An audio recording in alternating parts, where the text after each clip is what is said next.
cast away tonight, has been involved with this community for such a long time and is known really by everyone here as a stalwart of the community. I can just introduce him as Danny Teacher.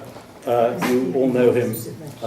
He's been a member of the community for well over 40 years. He's been a warden 3 times. A Hossan only once, surprisingly, Danny. He's one of our... It's very unusual nowadays.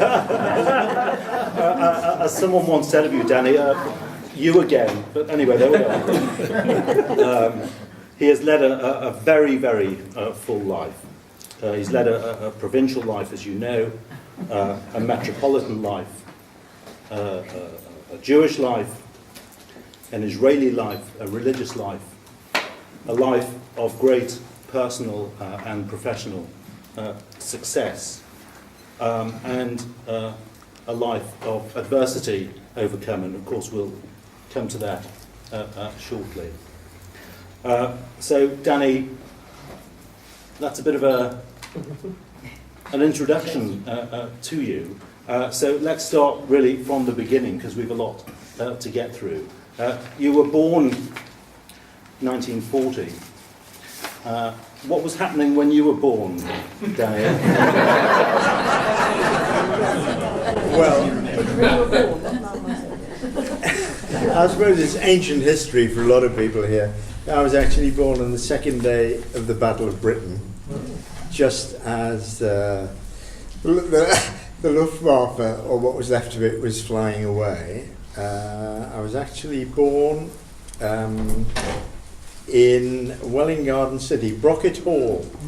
I was one of the Brocket babes. Lord Brocket was a Nazi sympathiser, and he was interned, I think, during the war.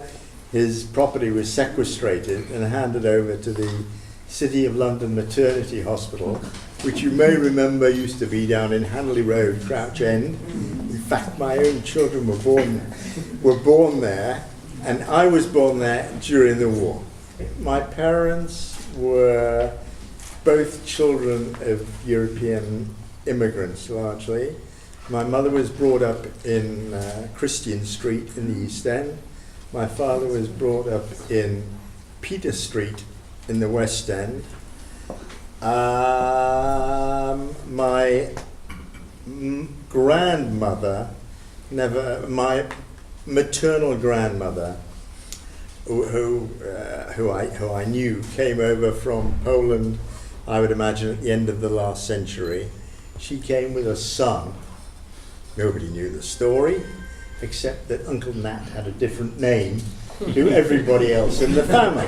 We didn't know any more about it than that. My father's grandfather had been a minister, a religious minister in the West End. I have a brother and a sister. My sister lives in Israel. One of my nieces is due to come. I don't think she's arrived yet.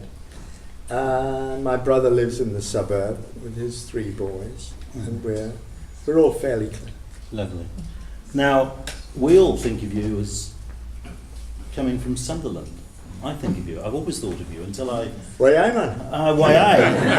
A little fishy on a tishy and all that sort of thing, Danny. But you told me now, you told everybody now, you weren't born in Sunderland. No, my parents were Londoners. They lived in, initially they lived in Brixton, and that's where we lived where I was born. And the apocryphal story, who knows if these things are true, is that a bomb hit the flat, went through, missed my cot. My father decided, time to leave London. At the time he was working for a fashion group. He was a super salesman. And he went along and he said to them, look, you've given me the job of examining war-damaged shops. And to be honest, it's more dangerous than being at the front. I want out. So they said, okay. So they moved him to Newport, Newport, Wales. Well, after he'd been there about a month or 2, we went back to the boss and said, look, I know I said I wanted a quieter life, but this is a morgue. I don't want that. So they moved him to Sunderland, which he'd never heard of, except they had a football team. And most people today have never heard from it, except that it sort of has a football team. And where was your mother was from where? London. And how did your parents meet? How did they meet? They both worked in the fashion industry. They worked for, I think it was called Allen's, the group. And my father, although anybody who knew him later wouldn't believe it, was a very slim, blonde, blue-eyed, Aryan-looking guy. And my mother didn't know he was Jewish until one week he wasn't at work. So she said, "What's happened to Charles? Is he ill? Did he die?" Yeah. Said, "No, his mother has died. And her father had died about a year earlier, and she was very familiar with it anyway, and she went to see him sit sugar. And that was it. That was where they met. That was where they met.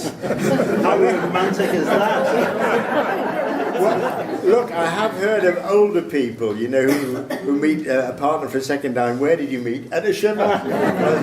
It can happen. Coming from, so I always, as I say, think of you as Sunderland born and bred. Not born, but bred, certainly. I think that feeds into your first song. So tell us about your first song. My first song, which I think only Margie Abel is here, might know of it, and she only might know of it. It's the Lambton Worm.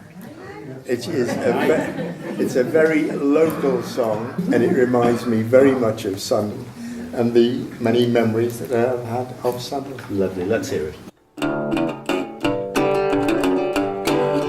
Wished lads had your gobs, I'll tell yous all an awful story. Wished lads had your gobs, I'll tell you with the word. One Sunday morning Lambton went fishing in the bay. He caught a fish upon his hook, he thought looked very queer. But what kind of fish it was, Lambton couldn't tell. Well, he wouldn't fish to carry it home, so he hid it to the well. Wished lads had your gobs, I'll tell yous all an awful story. Wished lads had your gobs, I'll tell you with the word. Now Lambton felt inclined to gan, and fighting for a was.